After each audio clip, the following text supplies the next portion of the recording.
नमस्कार. मी भाऊ तोरसेकर. तुम्ही बघत आहात प्रतिपक्ष. मित्रांनो, गेल्या आठवड्याभरात आलेल्या बातम्यांमध्ये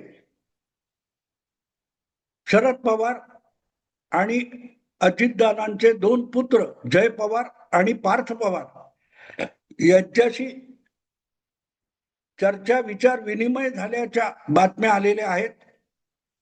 आणि त्या बातम्या अजितदादांचं विद्या प्रतिष्ठानच्या पटांगणावर स्मारक करण्यासंबंधीच्या होत्या असंही सांगण्यात आलं. पण त्याचबरोबर आणखीन एक चर्चा त्याच चर्चा आणि काय त्या बैठकीच्या निमित्ताने समोर आली.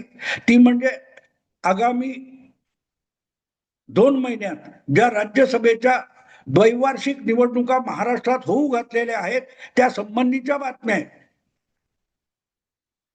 एप्रिल महिन्यामध्ये महाराष्ट्रातल्या 7 राज्यसभा सदस्यांचं सदस्यत्व संपते, मुदत संपते आणि त्यामुळे त्यासाठी परत निवडणूक होणार आहे.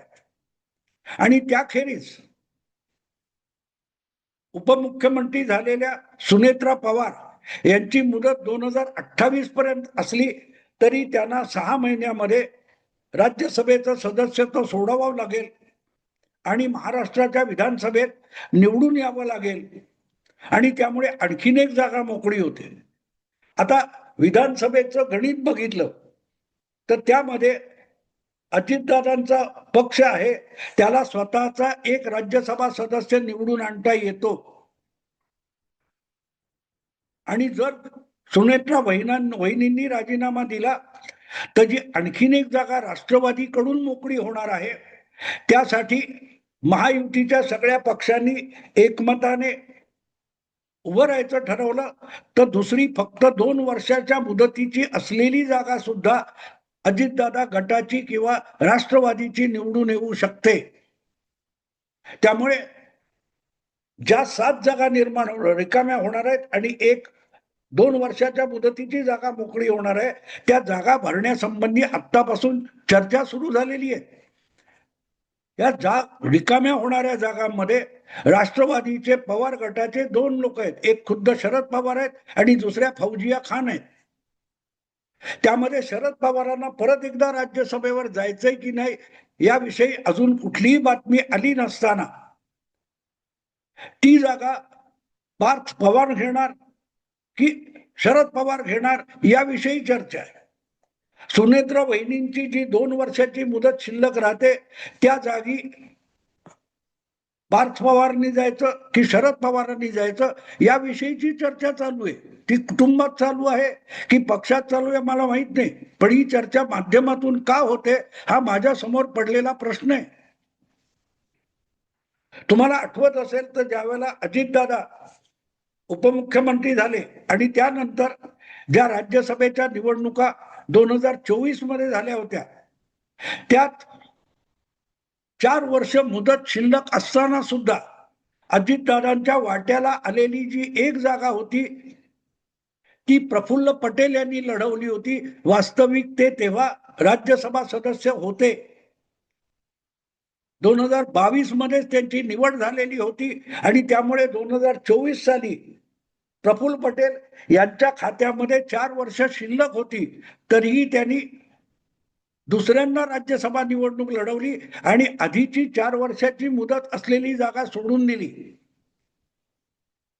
पण 24च्या लोकसभा निवडणुकीचे निकाल आले आणि बारामतीतून पराभूत झालेल्या अजितदादांच्या पत्नी सुनेत्रा पवार यांना त्या 4 वर्षाची मुदत असलेल्या राज्यसभेच्या जागी महायुतीने निवडून दिलं होतं आणि म्हणून सुनेत्रा वहिनी ज्या राज्यसभेत होत्या त्या फक्त 4 वर्षाच्या मुदतीसाठी गेलेल्या होत्या आणि आपल्याला 2 वर्ष वाढवून मिळावीत म्हणूनच प्रफुल्ल पटेल यांनी 4 वर्ष शिल्लक असताना आणखीन एक जागा लढवली. सुनेत्रा वहिनी ज्या जागेचा राजीनामा देणार आहेत त्या जागी पहिली 2 वर्ष प्रफुल्ल पटेल यांनी उपभोगलेली आहेत. पुढची 2 वर्ष सुनेत्रा वहिनींची होती आणि आता उरलेली 2 वर्ष आहेत. अशा वेळेला तिथे जो कोणी निवडून जाईल त्याला फक्त 2028च्या एप्रिल पर्यंत म्हणजे आणखीन 2 वर्ष राज्यसभेत बसता येईल. पण आजच्या 40-41 आमदारांच्या बळावर जी दुसरी जागा राष्ट्रवादी अजितदादा गटाला मिळेल ती तब्बल 6 वर्षासाठी असेल. त्यामुळे भविष्य काळामध्ये पार्थ पवार यांना राज्यसभेत किंवा दिल्लीत आपले पाय रोवून उभं राहायचं असेल तर त्यांना 6 वर्षाची मुदत मिळाली पाहिजे, ही कल्पना आहे. आणि म्हणून त्यांना नवी जागा पाहिजे. आपल्या आईकडून रिकामी झालेली जागा नको आहे. मग अवघ्या 2 वर्षाची जी जागा आहे ती शरद पवार घेणार का, की शरद पवारांसाठी 6 वर्षाची जागा पार्थ पवार सोडणार? ज्या पार्थ पवारला लोकसभेतलं माढ्याचं तिकीट 2019 मध्ये द्यायचं की नाही यावरून पवार परिवारामध्ये वाद सुरू झाला आणि अखेरीस त्याच पार्थ पवारला मावळमध्ये शरद पवारांनी पाठवला आणि पराभूत करून घेतला. त्याच पार्थकडे आज शरद पवारांना आपल्या राज्यसभेसाठी जावं लागत असेल तर त्याला शोकांतिका म्हणावं लागेल. ज्या बातम्या येत आहेत की राज्यसभेच्या जागेच्या संबंधाने पार्थ पवार आणि शरद पवार यांचा विचार विनिमय झाला असं जे म्हटलं जात आहे त्याला शोकांतिका म्हणतात. कारण तुम्हाला आठवत असेल की ज्या वेळेला उद्धव ठाकरे मुख्यमंत्री होते आणि अभिनेता सुशांत सिंग राजपूत याच्या संशयास्पद मृत्यूचा विषय गाजत होता, त्यावेळेला जे राजकारण माजलेलं होतं त्यात सुशांत सिंगच्या मृत्यूची सीबीआय चौकशी व्हावी अशी मागणी पार्थ पवार यांनी केली होती. आणि त्या संबंधी पुन्हा पत्रकाराने शरद पवारांना प्रश्न विचारला तर शरद पवार म्हणाले होते, आमच्या नातवाला मी कवडीची किंमत देत नाही, त्याच्या मताला किंमत देत नाही.